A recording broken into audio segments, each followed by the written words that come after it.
கஷ்டப்படும் போது நமக்கு உதவுவாரில்லை, கடன்பட்ட போது அதை தீர்ப்பவரில்லை. இஷ்டப்பட்ட தெய்வங்கள் எல்லாம் கும்பிட்டு பார்த்தாச்சு, நம்ம கஷ்டங்களை தீர்க்க அவை முன் வரவில்லை.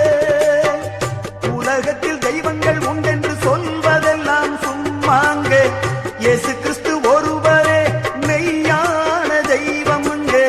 ஜனங்களின் பாவம் நீக்கி ரட்சிக்க வந்த தெய்வமுங்க.